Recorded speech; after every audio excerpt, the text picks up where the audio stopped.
So ayan mga tol, dahil umaraw, ayan. So may gusto lang ako yung papakita sa inyo mga tol, no? Ngayong araw. So bumili tayo ng sidecar na bago mga tol. So ayan. I-check natin para pag gusto nyong bumili ng ganitong sidecar, eh may idea kayo, no? So tara, check natin.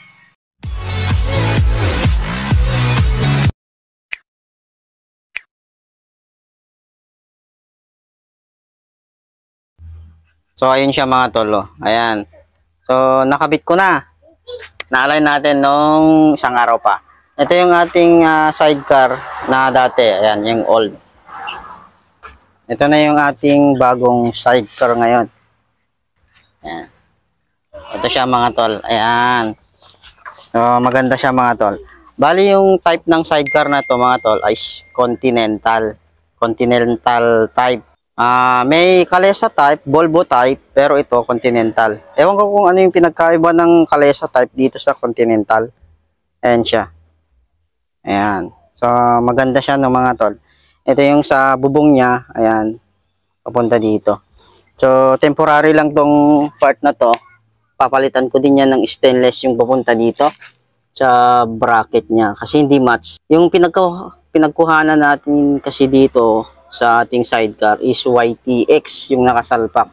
Bali second hand lang na kinuha natin tapos mura, no mga tol. Ewan ko lang sa part sa inyo kung magkano yung ganito. So hindi ko na ilalagay yung presyo, no. Comment down below kung magkano yung ganitong type ng sidecar. So pure stainless siya mga tol. Ayan. Na-align na natin. Ayan. Ayan. Pati dun sa kabila. Nandun yung kanyang mga bracket. Ayan. Dito sa part na to, padadagdagan ko na lang yan kasi medyo mahina siguro yung part na yan. Padadagdagan ko yan ng bakal din. Ayan, yung part na yan. So, silipin natin. So, dito sa part na to, mga tol, ayan, may kargadera yan. Ayan. Para pag magbiyahe tayo, mga tol, eh, lalagay natin dito yung ating mga bagahe, kumbaga. Ayan. Tapos, yung flooring niya, mga tol, siyempre stainless din. Ayan, maganda siya. So, kompleto pintuan to. May pintuan to mga tol. Dito sa pinto niya. Ayan. Ito naman yung kanyang ano. Ayan. So, naitataas yan mga tol. Ayan. Para pag umaraw, ito yung lalagay natin. Pag umuulan naman, is lalagay natin yung kanyang cover. May cover siya dito. Ito yung kanyang cover mga tol. Ayan. Para dun sa kanyang, ayan, dun sa part na yun. Ito naman yung sa kanyang likod mga tol. Ayan. Oh. Ayan, sa likod niya.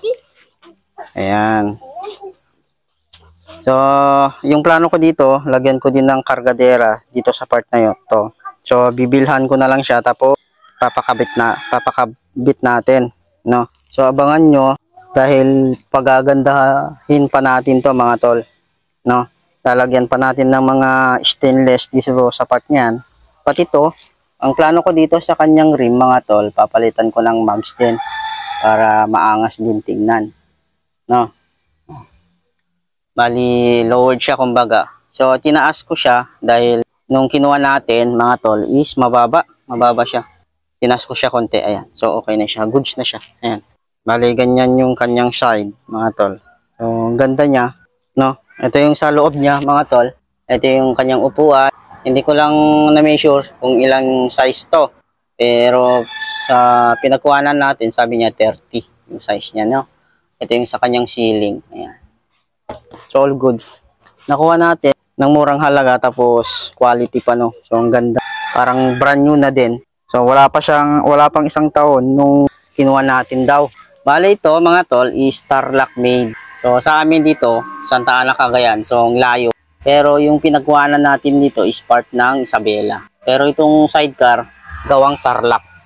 Ito siya mga tol. Boardjack work. So ayan, Tarlac City. Ayan. Abangan nyo yung mga yung ilalagay natin dito sa ating sidecar nyo. So dapat comment down below kung nagustuhan nyo tong sidecar natin na bago. Ayan, so ganda-ganda. So sulit. Pang service lang naman to mga tol. Guys, sa mga bata, ganun. Service namin dito sa bahay. Tapos sa trabaho. So yun lang mga tol, no? So, good day.